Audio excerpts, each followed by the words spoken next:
Hello everyone, it is I, King Mike X here with another Dragalia Lost update, Dragalia Lost video, and I'm going to be talking about this month as well as everything else in there. So first off, but before then, I'm going to talk about one other thing. So for this event, they gave us 1,200 Warmite. They gave us a gift of 1,200 Warmite, so which is great. Some more free pulls. So this month, we had the Cage Desires event, the crossover event for Persona. And it's actually very fun. And it's a very fun event. It's a little bit interesting. There's also, of course, Sophie from Persona, which, by the way, Sophie is really... Sophie, we got the mod for her and everything. So let's talk about her. First off, there's Drive Spinner, her skill 1, which doesn't do too much damage, but at least until you go into a Persona... Until you lock a Persona where it becomes Kouha? Yeah, I'll explain. I'm not going to explain why. You might have noticed that there's question marks on some of her stuff. I'm not going to go into detail of that. That's spoilers for Persona 5. I would recommend just finding out yourself. By either playing the game or searching it up. But yeah. So it deals the Persona 4 deals one hit of 20-70% light damage to the target and nearby enemies. Then there's Upgrade. It fills the Persona gauge by 420 UTP and activates Upgrade for 30 seconds. During Upgrade, the user's strength is increased by 20%, and standard attacks have increased range. So that's actually a really good thing. And it's a unique, and it's also plays into double buff because she could do really well with double buff because that's another. Specifically, it pairs well with Karina's skill. Karina and Xander's, because it's a separate thing. It's a separate skill icon from strength, so there's that. Now, when Pythos is active, when a Persona form is active, it becomes Medea, which restores HP to all teammates with 40% recovery potency. Moving on to core abilities, there's Light Boost, which is a weaker version of Peony's Light Boost. Instead of 20%, it does 15%. But if you missed out on Peony, put this on your team. You want to max her out and put her on your backline because Light Boost is super beneficial. Then there's Divine Grace. Sorry for doing that. It's not the best with it. But yeah, this one helps out her Medea skill, which restores HP to our teammates because it increases the potency of their recovery skills by 20%. So yeah, pretty good. Then there's of course her abilities. Humanity's Companion, which grants the Persona element plus to certain attacks. So yeah, it basically means that she becomes blessed.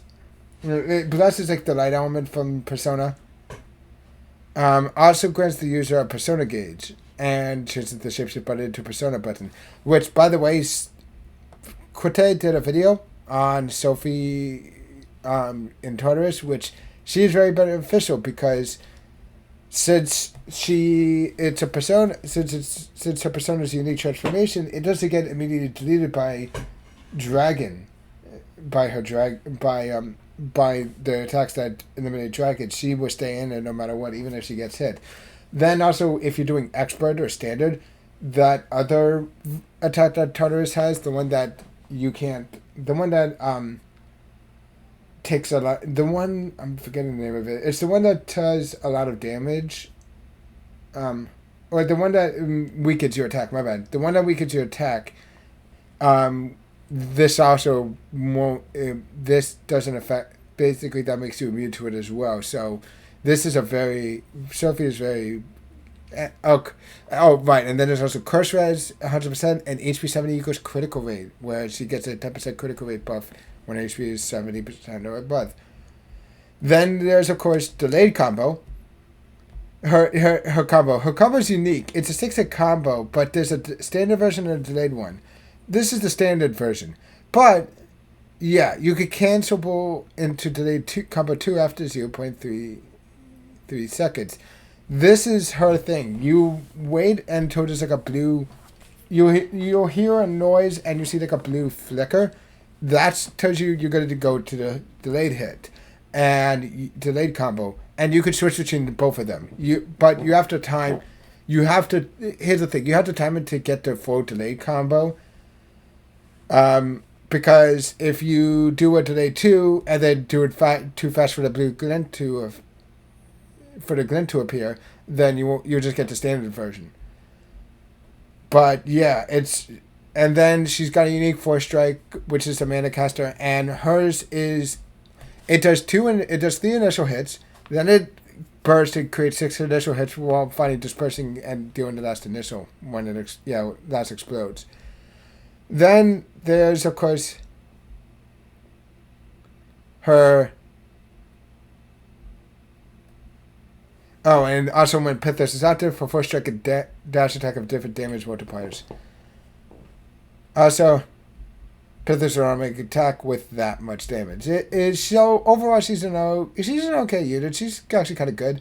The DPS sim, if you want to see where actually some of the characters are, because we actually have the numbers. So first of all, everyone's using Mona. And if you want to know where Mona is unfortunately down low. He's about right here, but he does have like a special unique combo, which...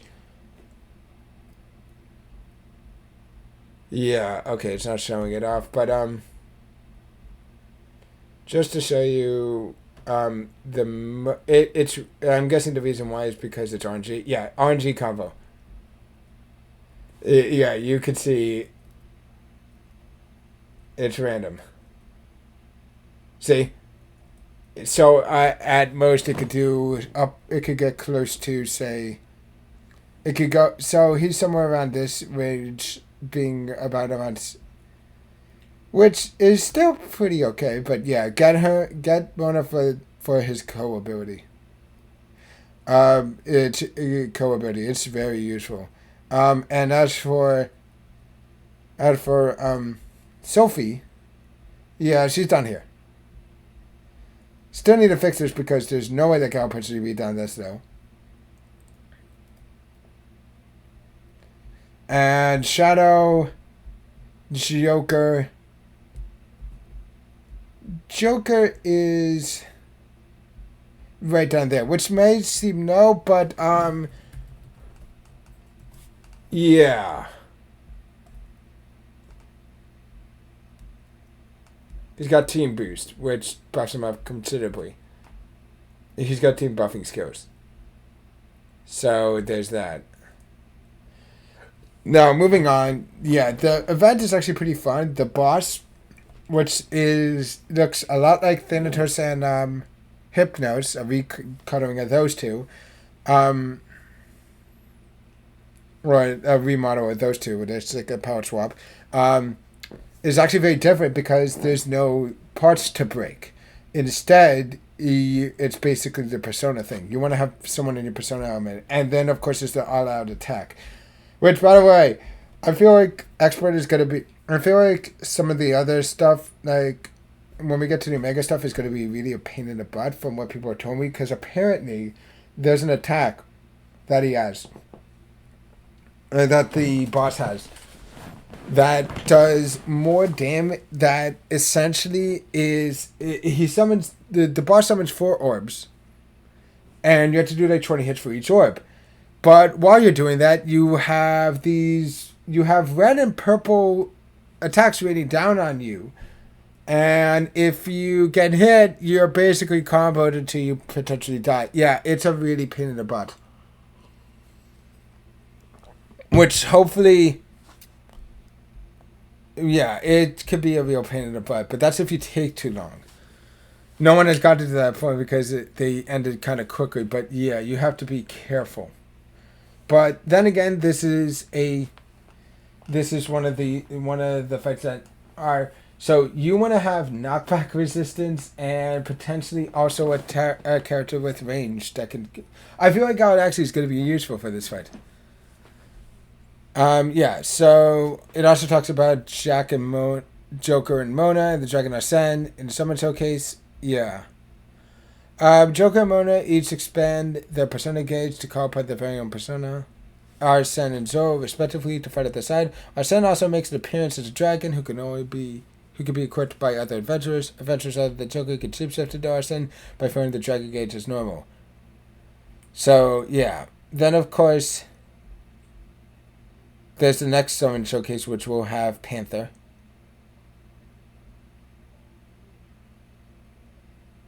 Yeah, and her unique force strike happens to be the rapid fire, so she's gonna be potentially really good.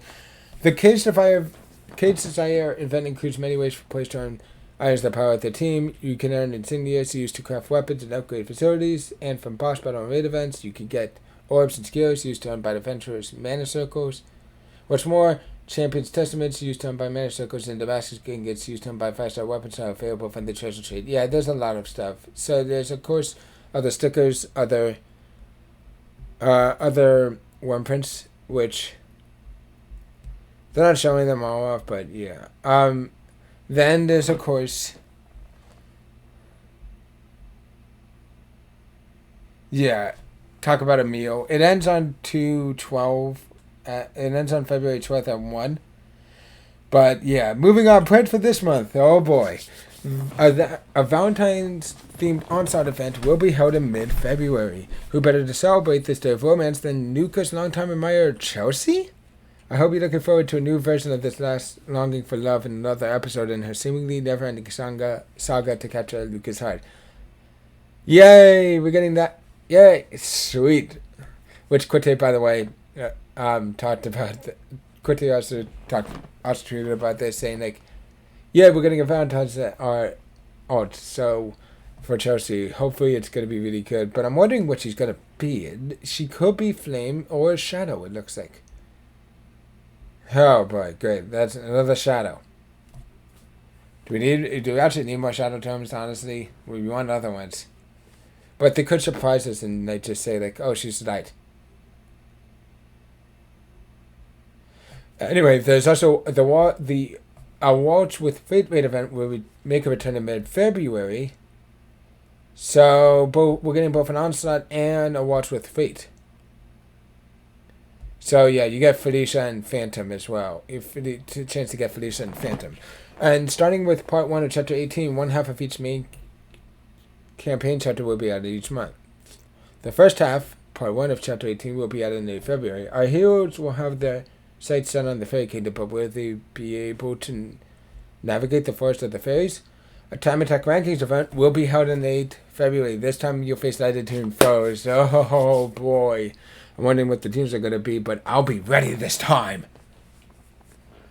A new facility event will be held in late February. Following the events of the story that was released last September, the plot was centered around apostles of North Australia's Alien Church. Here's a sneak peek at one of the apostles who will also appear as an adventurer, a young man named Ferris. Anyway. So, yeah. Oh, look. Has a gun and a knife. Or a dagger. So that'll be interesting. Anyway, future updates. Rise of the Sinister Dominion. The first in a new series of quests to follow Akito Uprising pits you against powerful bosses and arrives in early March. With the addition of this quest, the number of weapon slots available to weapons will be increased and players will be able to earn weapons that can only be equipped to those specific slots. Further details on the system will be provided next month. And the first one looks like to be Lilith's Encroaching Shadow. So, this is very interesting. So, we're getting a 6 worm point slot, it seems like. And worm prints that could only be equipped to those specific slots. So I was actually talking with a few of my friends about Chigario, and one thing we had one person who brought something up thought that they can only go, which there's only two with how there's 2 ways they can really screw this up. The first one being, if they only have like one print that you have to grind out like crazy. The second being, if the one prints we get don't have like unique abilities or stuff. like okay, one worm print. I mean, a limited supply where you have to like go at where they're basically kind of gonna be where you have to like grind them out excessively and you need them or something. But the only way they could do this that will be really interesting is if they have unique abilities. They have a unique original abilities or abilities that or what I suggested abilities that are rare that we can't get normally through normal means really anymore. I'm talking about critical rate double buff, crit damage double buff because I'm still salty over what happened to my feline hospitality. Still wishing they would put up a new one. But yeah, and also they give like a variety of them. There's a variety of different ones. So yeah. And so that's good. Now, in the next version update, players will be able to copy their team setups to and from different slots in the team menus. You can also register an individual adventurer's weapon, dragon, and worm prints through the adventure themselves instead of a particular team setup. With new varieties of quests being added over time, we hope that this feature will help players more quickly and easily manage the best teams from their roster. In addition, a button that allows players to permit adventurers to shapeshift into their equipped dragon automatically during autoplay will be added. This setting also works with the auto repeat feature, so you may find that the extra boost for shapeshifting has opened up some quests that you weren't able to auto repeat before. In short, hey Tartarus, you're gonna be auto. Hey Tartarus, you're now even more autoable now for both expert and standard. You're full auto now, it seems like. In conclusion, we and the Jagari Lost team hope that you enjoy all the new and upcoming content that I've shared, starting, of course, with the Case of Desire event going on now. And finally, we're giving all players the following items this month. Eld Water times 200,000. And Consecrated Water times 300, but who cares about that? I heard that you use these items to expand and upgrade your collection of worm prints. Adventurers and dragons may stand out when building a team, but don't forget that the effective selection of worm prints can also greatly contribute to your success. You can trade Eld Water for the worm prints of your choice and the treasure trade for worm prints, so check out the shop and see if any strike your fancy. Once you found some you like, be sure to upgrade them with Consecrated Water. You can also spend Eld Water to unlock certain nodes on mana circles and make your favorite adventurers even stronger. The next installment of this month in Jagari Lost will be posted around March 1st, 2021 at 1 a.m. Until then, thanks for reading and for continuing to play Jagari Lost. Yuji Kata, director of Jagari Lost. So, overall, I am super happy. I still have yet to get... Yeah, I still am summoning... Still have yet to get all the adventurers on Persona Banner. You'll see the videos later. I'm waiting for the last day for this event to go... For this banner, which... If I remember correctly, let's see, this ends on, the 6th is the last day. So I have, we already used 2, 3, 4, 5, 6. So we have 1, 2, 3, 4 more days. Plus one more. But yeah. I'm hoping we get some good units out of this. But yeah. Anyway, guys. That's going to... I'm hoping I get those two. I want to get at least Mona and... You know what? I want to actually see how many people use Joker. In chat, how many people use Joker?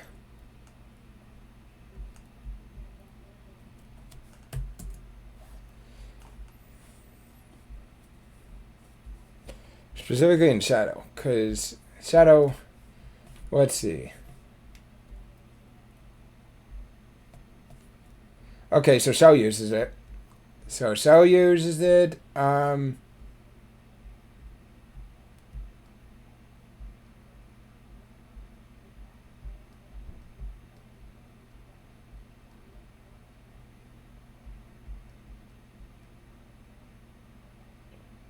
Yeah, that looks like it.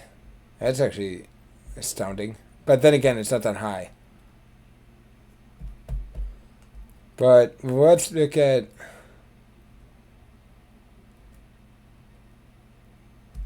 everyone else.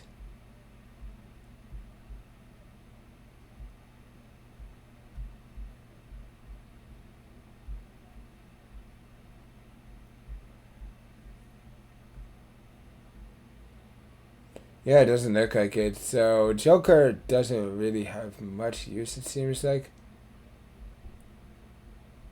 Well, but yeah, but Mona, I definitely want to go for. But I still want Joker just because I want like everything. But I'm not going crazy ham when you use up all mine until I get you until the last day and unless I get Joker or Mona soon. But yeah. Other than that, guys, that's gonna be it for this video. If you like this video, please click the like button and leave a comment down below. If you haven't already, please subscribe. Please subscribe to the channel and click the notification bell. Other than that, I'll see you guys next time. I'll see you guys next video, which will most likely be for probably be for I might do a video on the Omega fights on like maybe Omega 3 for this fight. Yeah, Omega 3 for the boss fight, which by the way is a meal. Yeah, Omega 3 for a meal or my summon video. Until then, I'll talk to you guys later. Bye.